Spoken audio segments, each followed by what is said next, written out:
Are you looking to boost your score in the Duolingo English Test's interactive writing section?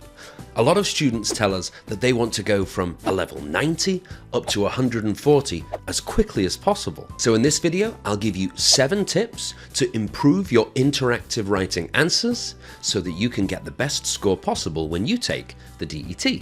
So let's get started. Hello and welcome, I'm Francis from Last Minute English, and today we're looking at interactive writing.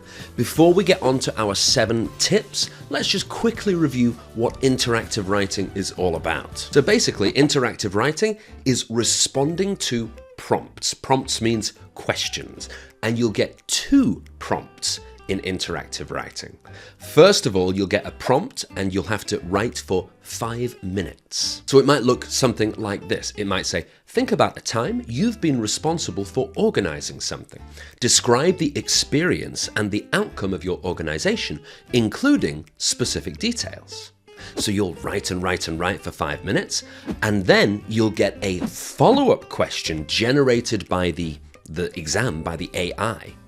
And you'll have to answer that question for a further 3 minutes. And that might say something like, can organizational skills be formally taught? Or are they something that some individuals naturally possess? So it's 8 minutes of writing in total for the 2 questions, and it only comes once in your DET, and it counts towards your production and literacy subscores. And what we're going to do now is take a level 90 answer. So an okay answer, but not very, very good.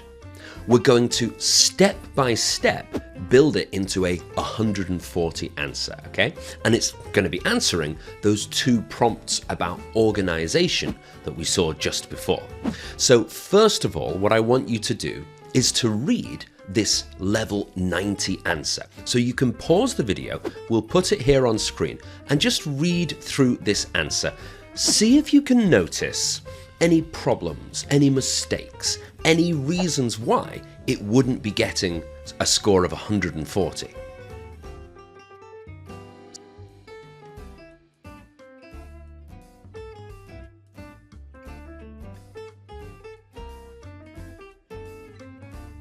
So that's our level 90 answer. You can also find that under the video if you prefer to read it in that way. So that's our starting point. Let's take a look through these 7 tips to turn this level 90 answer into a level 140 answer. And actually, tip number 7 is something that seems quite simple, but a lot of people forget to do it. So make sure you stick around for that one. So tip number 1 is to read the prompt carefully, read the question carefully, and make sure in your answer you include all the key information. So this seems like a very simple tip, but in the exam, with the 5-minute time limit and then the 3-minute time limit, you'll feel a lot of pressure and you'll think that you have to start writing straight away.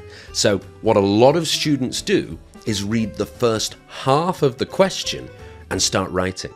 And then they miss some important information in the second half of the question, and then their answer isn't complete. So let's take another look at the first prompt, and I've underlined some important words for you. So you can see it says describe the experience and the outcome of your organization, including specific details. Now what I want you to do is I'm going to show you the first answer again. And I want you to see, has the writer included all of the required information, or are they missing part of the answer that they should be giving? Okay, so just take a few moments, read it, and see if you can find the part that's missing. Have a try now.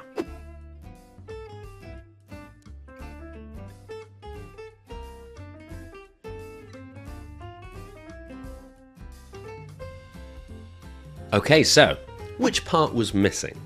The part that was missing was the outcome. So outcome means the result.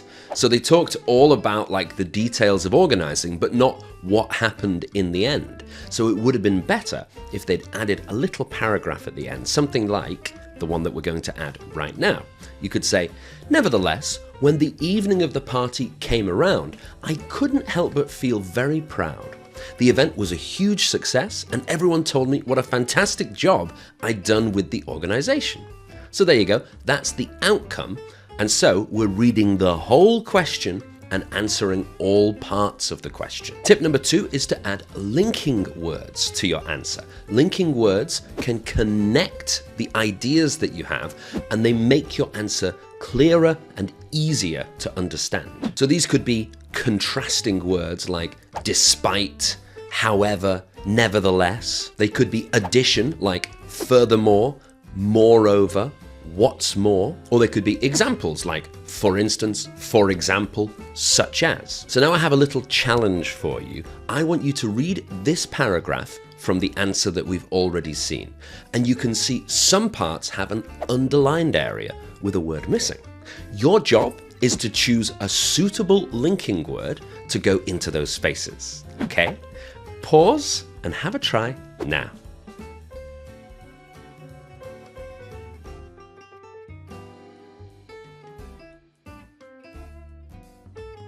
Okay, so which one did you choose?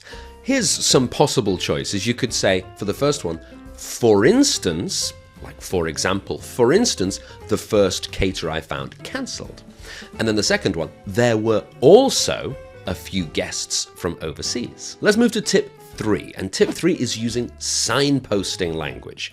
Signposts are the things that you see on the street where it says, that way to London, or that way to New York. And in an essay, they are words or phrases that let the reader know what's coming next. For example, let's take a look at this sentence, and I want you to tell me the underlined words, signposting language, what is the job that they're doing? What are they telling the reader? Let's read it together. Moving forward, I wouldn't rule out doing the same kind of thing again for another close friend or loved one. What is the moving forward telling us? It means that we are talking about our future plans or our future goals, something about the future. So that's one example of signposting language, but there's many different examples. Another one would be to begin with, to introduce your first idea, or you could say equally important is when you've got another point that has the same value as your first point. You could say one issue was, and here issue means a problem or a difficulty. Or if you want to give your most important idea, you could say the main point is. And remember, the reason we use signposting language is to keep our readers really clear about what's coming next in our answer, so they always understand the overall idea of what we're talking about. So it's very important. If you're enjoying this video, make sure to like and subscribe. And very exciting news, after a long time of preparation, our Duolingo English Test course is finally ready. Okay, more information about that is here under the video, but what I can tell you is that it's the most complete course on preparing for the DET anywhere on the whole internet, and it's designed to help you get 120 or higher when you take the DET. So for more information, check down here under the video. Tip 4 for interactive writing is to upgrade your basic or informal vocabulary. So when we're writing this kind of essay, I mean, it's a short essay, but it's still sort of an essay. We want to use formal or at least semi-formal language. Now, a general rule to know which words in English are more formal and which are more informal is that informal will usually be shorter several words together, and formal will be one single longer word. So here's another little exercise for you. Look at this paragraph that we've picked out, and we've underlined 3 sets of words, and I want you to see if you can upgrade them to use words that have the same meaning but are a little bit more formal. Okay, so have a try. I'm going to give you 1 minute to think about it, and then we'll take a look at some answers together. Okay, so try and upgrade that language now.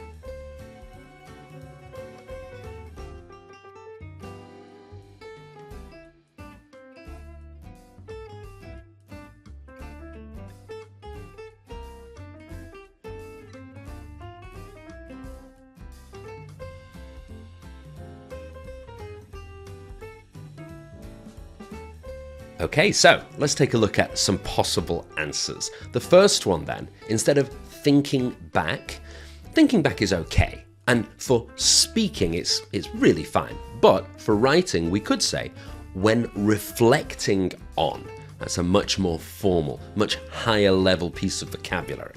Okay, the next one then is instead of had to, you could say, I was required to. Already that sounds a lot better. And then finally, instead of do decorations, we could say arrange decorations. Of course, those are just a few examples of more advanced vocabulary. If you want to get more, we have a great video all about improving your DET advanced vocabulary, and the link is just here under the video, so make sure you check that out. Let's move to tip 5, and that is including your own opinion. And we've got 5 expressions that you can use to start to include your own opinion in your answers. First of all, from my point of view, and you say your opinion, or we could say, it seems apparent to me that, and your opinion, or to my mind, and you give your opinion. Number 4, as far as I'm concerned. And then finally, personally speaking. Now, these are all semi-formal, so they're good enough for the writing test, but you can also use them in a natural way when you're speaking. Now, let's take another look at the second answer that we saw before, the second level 90 answer. Where do you think would be a good place to add one of these expressions about giving your opinion? I'll give you just a couple of 30 seconds to decide where it could be, okay? Have a try now.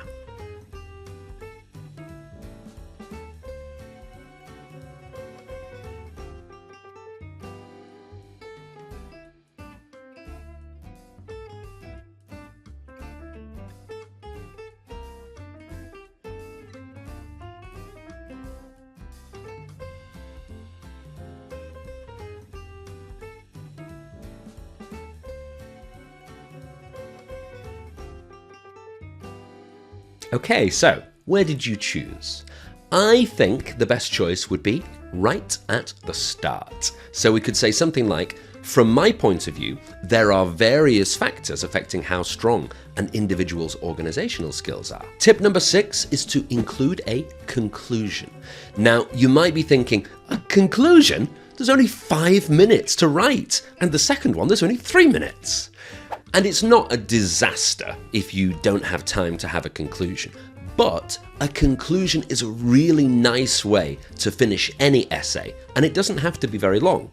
It could just be one simple sentence or maybe 2 sentences to remind the reader what we've been talking about. So a conclusion will at least summarize the main idea that we've been talking about. And if you have time, and that's a big if, but if you have time, it can also include a final thought. That's like something to think about for the future. So take another look at the second prompt, the second answer. And I've given you 3 choices for the best conclusion here. I want you to decide which of these conclusions, A, B, or C, is the most suitable, okay? So you've got a lot of homework for this one, but again, I'm going to give you 1.5 minutes to try this one. So choose which is the best conclusion now.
Okay, so which one did you choose? A, B, or C?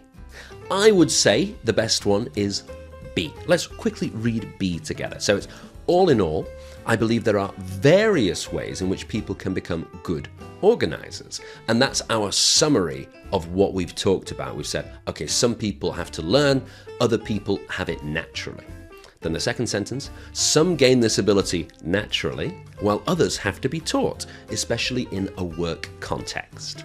Okay, so it's pretty simple, but it is a really nice way to make your answer more organized, more coherent, and try to give you a higher score, closer to 140. So we're almost finished with improving our answer, but we have one more tip, tip number 7, and that is to proofread your answer. Now, again, you're going to say to me, we don't have time to read it again. It's only 5 minutes. And it's true, but the single quickest, best way to improve your writing score in DET and in other exams like IELTS and TOEFL is to leave a little bit of time at the end of writing and check through your answer again. Because if you can find any silly mistakes, you're going to just give your score a little boost, okay? So time management, super important. Try to leave maybe 30 seconds at the end of your writing and see if there's 1 or 2 mistakes that you can find and correct them. So let's do a little bit of practice of that now. Here's a paragraph, and this paragraph has 3 mistakes. One is a spelling mistake, one is a grammar mistake, and one is a vocabulary mistake. And I want you to take just 30 seconds, very quick, see if you can find those 3 mistakes and think, what's the correct version? Okay? 30 seconds, you really have to pay attention, starts now.